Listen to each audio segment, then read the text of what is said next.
Assalamualaikum warahmatullahi wabarakatuh. Kali ini kita akan membahas tentang manajemen pemasaran, tentang produk. Di dalam bab ini kita akan membahas 3 pokok pembahasan. Yang pertama adalah produk, yang kedua konsep produk, yang ketiga produk bundling.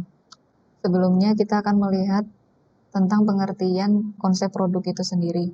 Di sini ada 3 pengertian dari 3 pakar ahli. Yang pertama adalah Philip Kotler, yang kedua William J. Stanton, yang ketiga adalah Jesslyn Saladin. Yang pertama, Philip Kotler mengatakan bahwasannya produk adalah segala sesuatu yang dapat ditawarkan, dimiliki, dipergunakan, atau dikonsumsi sehingga dapat memuaskan keinginan dan kebutuhan konsumen, termasuk di dalamnya fisik, jasa, orang, tempat, organisasi, dan gagasan.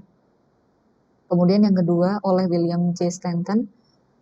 William J. Stanton mengatakan produk adalah sekumpulan atribut yang nyata maupun tidak nyata, yang di dalamnya tercakup warna, harga, kemasan, prestis, pengecer, dan pelayanan pabrik yang mungkin diterima oleh pembeli sebagai sesuatu yang dapat memuaskan keinginan.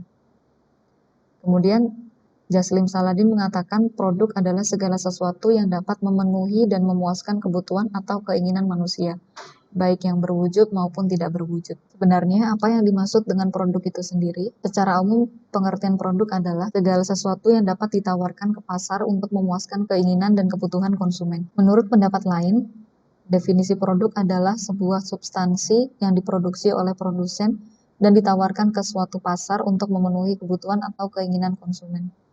Kemudian kita akan membahas tentang klasifikasi dan jenis produk. Produk dapat dibedakan menjadi beberapa jenis, baik berdasarkan wujud dan daya tahannya, maupun berdasarkan konsumennya dan produk apa yang dikonsumsi. Menurut Philip Kotler, adapun jenis-jenis produk adalah sebagai berikut. Yang pertama adalah produk konsumsi, yang kedua produk industri, yang ketiga produk berdasarkan wujud, yang keempat produk berdasarkan daya tahan. Produk konsumsi.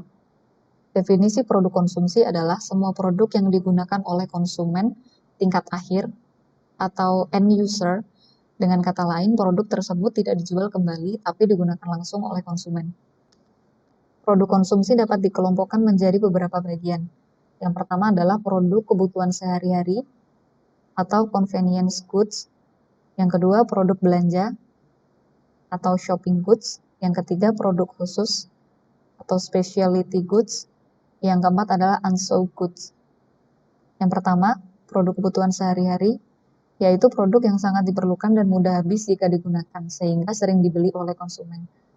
Contohnya adalah seperti bahan makanan, minuman, sabun mandi, sabun cuci, dan lain sebagainya. Kemudian untuk produk belanjaan atau shopping goods, pengertiannya adalah produk yang dibeli dengan cara membandingkan antara satu produk dengan produk lainnya yang sejenis, maupun dari sisi harga, kualitas, spesifikasi, dan kualitasnya. Beberapa contohnya di antara lain yaitu seperti televisi, smartphone, sepatu, laptop, dan lain sebagainya. Kemudian yang ketiga, produk khusus atau specialty goods. Definisinya adalah produk yang memiliki karakteristik khusus yang memiliki kesan mewah dan istimewa, di mana sekelompok konsumen bersedia membayar dengan harga tinggi untuk mendapatkan produk tersebut.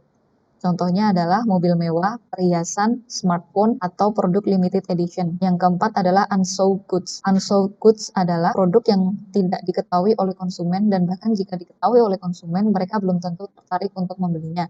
Contohnya adalah seperti peti mati, batu nisan, tanah pemakaman, dan lain sebagainya. Kemudian kita beralih kepada produk industri. Produk industri adalah semua produk yang dibeli oleh suatu produsen yang digunakan sebagai bahan baku untuk proses produksi sehingga menghasilkan produk baru. Dengan kata lain, produksi industri khusus untuk digunakan dalam proses produksi. Produk industri dapat dikelompokkan menjadi beberapa bagian. Yang pertama adalah bahan baku dan suku cadang atau materials and parts, yaitu produk yang dibutuhkan untuk proses produksi sehingga menghasilkan produk baru yang lebih bermanfaat. Jenis produk ini dibagi menjadi dua, yaitu bahan mentah dan bahan jadi atau suku cadang. Contoh seperti kayu, gandum, bahan mentah, dan lain sebagainya. Yang kedua adalah barang modal atau capital items, yaitu produk yang dapat memudahkan produsen untuk mengelola dan mengembangkan produk, jadi serta memiliki daya tahan yang sangat lama. Beberapa contohnya adalah bangunan kantor, pabrik, mesin produksi, komputer, dan lain sebagainya. Yang ketiga adalah perlengkapan dan layanan bisnis, supplies and service. yaitu produk yang dapat memudahkan pengelolaan produk jadi serta memiliki daya tahan yang lama. Beberapa contohnya seperti bahan bakar mesin, oli pelumas, alat tulis kantor. Kemudian untuk produk berdasarkan wujud, di sini kita bagi menjadi dua. Yang pertama adalah barang dan yang kedua adalah jasa. Barang adalah semua produk yang wujudnya fisik, dapat dilihat, diraba, disentuh, dirasa, dipindahkan, dan perlakuan fisik lainnya. Contoh, barang seperti makanan, minuman, aksesoris.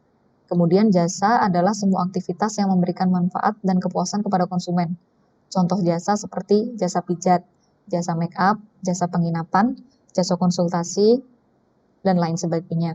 Kemudian untuk yang terakhir, produk berdasarkan daya tahan. Di sini produk berdasarkan daya tahan dibagi menjadi dua, yaitu barang tidak tahan lama atau non-durable goods.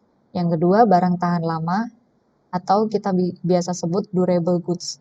Barang tidak tahan lama yaitu semua barang yang memiliki wujud yang dapat habis dikonsumsi dalam satu atau beberapa kali pemakaian. Contoh, sabun mandi, sabun cuci, shampoo, pasta gigi, dan lain sebagainya. Kemudian untuk barang yang tahan lama, yaitu semua barang yang memiliki wujud yang dapat bertahan lama meskipun digunakan berulang kali. Contoh, televisi, kulkas, lemari, meja, dan lain sebagainya. Kemudian di sini kita bisa melihat segitiga. Di sini produk dibedakan menjadi 5 bagian atau 5 tingkatan produk. Yang pertama adalah produk utama yang paling atas, core benefit. Yang kedua, produk generik. Yang ketiga, produk harapan atau expected product. Yang keempat adalah produk pelengkap. Yang kelima adalah produk potensial. Produk utama memiliki manfaat yang dibutuhkan dan akan dikonsumsi oleh konsumen. Sedangkan produk generik, produk yang memenuhi fungsi produk paling dasar sehingga dapat bermanfaat bagi konsumen. Produk harapan adalah produk formal yang ditawarkan dengan berbagai atribut di mana kondisinya secara normal diharapkan dan disepakati untuk dibeli. Kemudian produk pelengkap, yaitu atribut pada produk dengan beragam manfaat dan layanan sehingga dapat menambah kepuasan dan dapat dibedakan dengan produk lain. Kemudian yang terakhir, produk potensial, yaitu semua jenis tambahan atau produk yang mungkin dikembangkan pada suatu produk di masa yang akan datang. Kemudian kita beralih kepada bundling. Apa itu produk bundling? Produk bundling adalah sebuah strategi pemasaran yang melibatkan penawaran dua produk atau lebih untuk dijual sebagai satu kesatuan unit jual. Menurut Wilson, 1993 dalam Van Cates 2009, bundling merupakan strategi marketing dua atau lebih produk atau pelayanan sebagai sebuah paket harga sebagai bentuk dari harga non-linear. Tujuan diterapkan bundling dalam industri adalah untuk memberikan daya tarik lebih kepada konsumen sehingga dapat meningkatkan penjualan produk secara keseluruhan. Jenis pembelian produk paket bundling. Menurut cara pembeliannya, produk yang dijual dengan paket bundling ini dibedakan menjadi dua macam, yaitu bundling alternatif dan bundling murni. Bundling alternatif adalah produk yang dijual dengan sebuah alternatif di mana konsumen mendapat pilihan untuk membeli salah satu produk saja atau membeli satu paket produk secara bersamaan. Seperti contoh, pembelian paket bundling notebook dengan modem di mana konsumen memiliki pilihan untuk membeli notebook saja atau membeli notebook dengan sekaligus modemnya. Yang kedua, bundling murni, yaitu produk yang dijual dengan dalam satu paket di mana konsumen tak punya pilihan dan harus membeli produk dalam satu paket yang utuh. Contohnya, yaitu pembelian rumah beserta dengan interiornya dalam satu paket secara utuh. Itu saja materi manajemen pemasaran tentang produk dan produk bundling. Sebelum saya tutup, silakan kerjakan studi kasus halaman 38 di buku Praktikum Manajemen 1. Terima kasih. Wassalamualaikum warahmatullahi wabarakatuh.